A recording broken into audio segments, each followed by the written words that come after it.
German Shepherd didn't wait for permission. The moment his paws crossed the threshold of that diner, something shifted in him.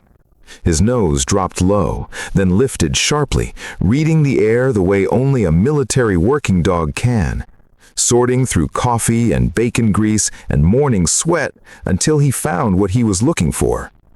His ears pressed forward, his entire body changed.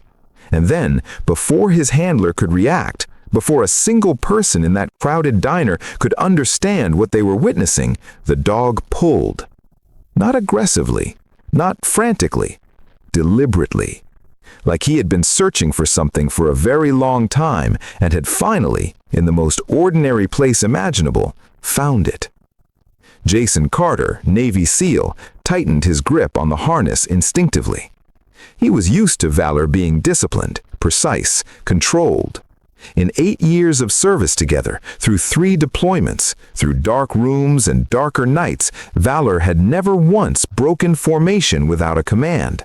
Not once. Until this moment. Jason followed the dog's path with his eyes and saw her. A woman sitting alone at a small table near the window, coffee cup held in both hands, a brace on her left leg, a quiet face that had learned, a long time ago, how to look completely calm while carrying something impossibly heavy. She had no idea what was coming.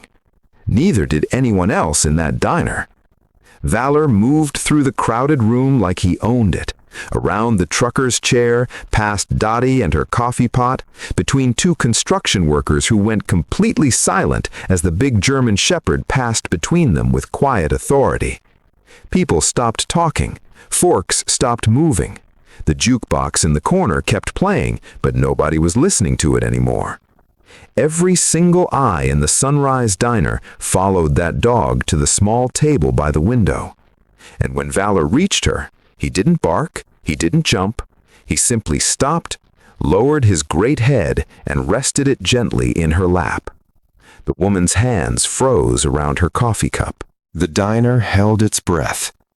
And Hannah Brooks, who had not been truly seen by another living soul in longer than she could remember, looked down at that dog's face, and something behind her eyes broke wide open.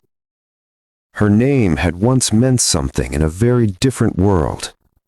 Hannah Brooks had grown up in a small town outside of Nashville, the daughter of a postal worker and a school librarian, 2 people who believed deeply in service and quietly in God and loudly in the Tennessee Volunteers every single Saturday in the fall.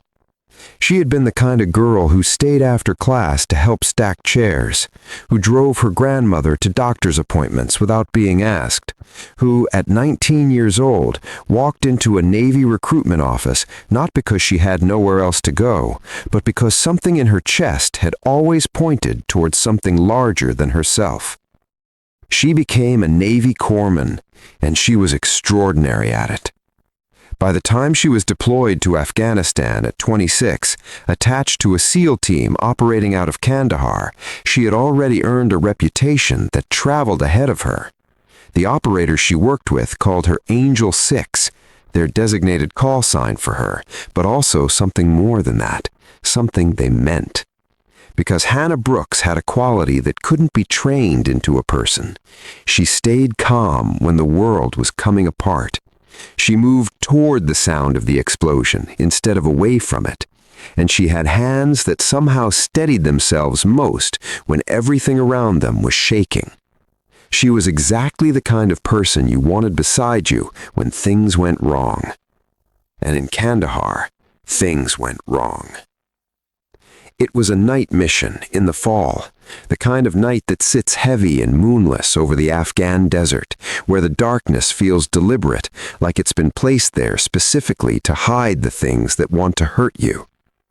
Her team was moving through a narrow corridor between 2 compounds when the first explosion tore through the left side of the formation, then the second. Then the radio became a wall of voices, everyone talking at once, and Hannah was already moving before she had consciously decided to move, her medical bag swinging from her shoulder, her boots finding the ground in the dark by instinct alone. The medical tent became a war of its own. Men were brought to her bleeding and broken, and she worked on every single one of them with the kind of focused ferocity that looks, from the outside, almost like anger. Her hands moved. She called out for supplies. She made decisions in seconds that other people would need minutes to make. She did not stop.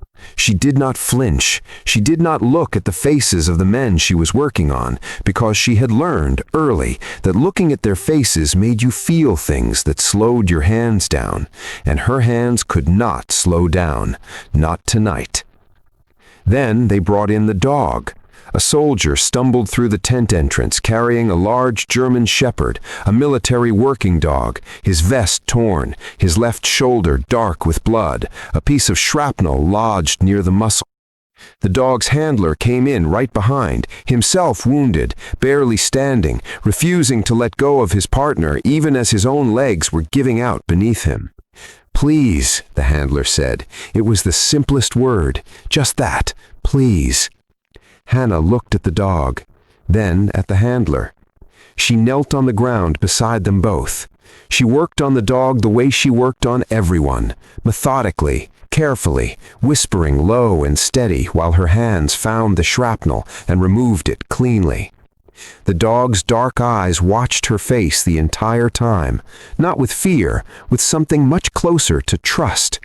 She wrapped the wound. She kept her voice low and even, telling him he was all right, telling him he was going to be fine, the same words she used with every wounded soldier, because she believed that living things needed to hear that they were going to be fine, even when nobody could be completely certain, especially then. The helicopters came before dawn. The handler didn't make it to morning. Hannah stayed until the last man was evacuated. She stood in that empty tent after they were all gone, her hands finally still, her uniform soaked through, and she made a mistake that would cost her years of peace. She counted. She counted who had come in and who had gone out, and she found a number she couldn't reconcile, and she decided, standing alone in that tent in the dark, that the number was her fault. It wasn't, but grief doesn't ask for facts before it moves in. She carried that number home with her like a stone in her chest. Home was supposed to fix things, and for a while it almost did.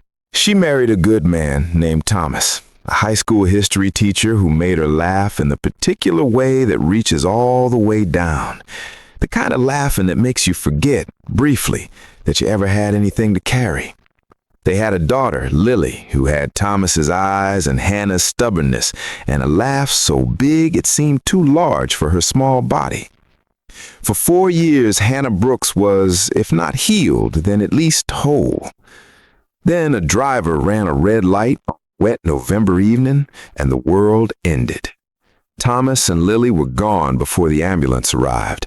Hannah survived with a shattered leg, a fractured wrist, and an absence inside her that no surgeon could locate or repair. She went through the motions of recovery the way soldiers go through the motions of paperwork, mechanically, without investment, waiting for it to be over. She became a nurse at a small veterans clinic. She took extra shifts at the Sunrise Diner because silence at home had become something she couldn't live inside of. She poured coffee and made small talk and smiled at Dottie's jokes and went home to a house that was quiet in a way that had nothing to do with sound. She stopped talking about Afghanistan. She stopped talking about Thomas. She stopped talking about Lily. She carried all 3 of them in the same place she'd carried the number from Kandahar, deep and quiet and completely alone. She had been alone at that window table every Tuesday morning for 2 years, until the bell above the door rang one more time. "Mind if I sit here?" Hannah looked up from her coffee. The man standing across from her was tall, broad-shouldered, with the particular kind of stillness that military people carry in their bodies, even in civilian clothes. A German shepherd stood beside him in a military canine vest, looking at her with an intensity that made the hair on her arms rise beneath her sleeves. "Go ahead," she said quietly. Jason Carter lowered himself into the chair across from her. He looked tired in the way that had nothing to do with last night and everything to do with the last several years. His eyes were kind. His hands, she noticed, were the hands of someone who had used them in ways that regular life doesn't prepare you for. Valor was still watching her. And then the dog moved. He crossed the small distance between them and placed his head in her lap with a gentleness so deliberate, so specific, that it stopped being a dog behavior and became something else entirely. Hannah's breath caught in her throat. Her hands came up slowly and rested on either side of his face, and she felt beneath her palms the old raised line of a scar near his left shoulder. Her hands knew that scar. Her hands had made it, or rather had closed it. "He doesn't do that," Jason said softly, watching with an expression she couldn't fully read. "He's never done that with a stranger." Hannah couldn't speak. Her throat had closed around something she hadn't felt in years, the specific, devastating sensation of being recognized. Jason's eyes moved to her wrist, to the scar there, and something shifted in his face. "You were a corpsman," he said. It wasn't quite a question. She nodded. "Kandahar?" Her eyes came up to his. "Angel 6?" he said, almost a whisper. The diner had gone completely quiet. Dottie had stopped pouring. The construction workers had forgotten their coffee. The truckers near the door had turned without realizing it, drawn by something in the quality of the silence at that small table by the window. Hannah's lips parted. She hadn't said the words aloud in over a decade. They came out smaller than she expected, like something she'd kept in a dark place for so long it had forgotten its own size. "Angel 6, she whispered. Jason exhaled slowly. His jaw tightened the way men's jaws tighten when they are fighting to keep their faces still. "I was a lieutenant attached to the team that came in after your ambush," he said. "I read every debrief. I heard about the medic who stayed until every last operator was out." He paused. "We looked for you to say thank you. You'd already separated from service." Hannah shook her head slowly. "I didn't save everyone. You saved 8 men that night." His voice was steady and firm. 8. "There were 9 came in," Jason said. I know the number you've been carrying." He leaned forward slightly. "That 9th man was gone before he reached you, Hannah. Before he ever reached that tent. The debrief confirmed it years ago. You've been carrying something that was never yours to carry." The sound Hannah made was not quite a word. It was the sound of something releasing that had been held too tightly for too long. Her hand pressed flat against Valor's back, and the dog pressed upward into her palm, steady and warm and present. "There's something else," Jason said. He reached across the table, not to touch her hand, but to gently turn it so the scar on her wrist faced upward. Then he pointed to the scar beneath his hand on Valor's shoulder. "You saved him that night. The handler didn't survive, and when we recovered Valor, the field report noted that his wound had been professionally dressed. Someone had removed the shrapnel, closed the wound, kept him alive long enough to be evacuated." Hannah stared at the scar beneath her hand. "That was you," Jason said simply. "Valor is 12 years old. He should have died in Kandahar at age 2. He paused, watching her face. "He's been alive for 10 extra years because of what you did that night. And I don't know how to explain what just happened when he walked through that door and came straight to you, except to tell you that dogs don't forget the hands that save them. They carry that in a place that doesn't fade." Valor lifted his head from her lap and looked directly into her face, his dark eyes steady and ancient and full of something that had no name in any human language, but that every human heart immediately understands. The first tear ran down Hannah's cheek without her permission. Then another. she didn't wipe them away.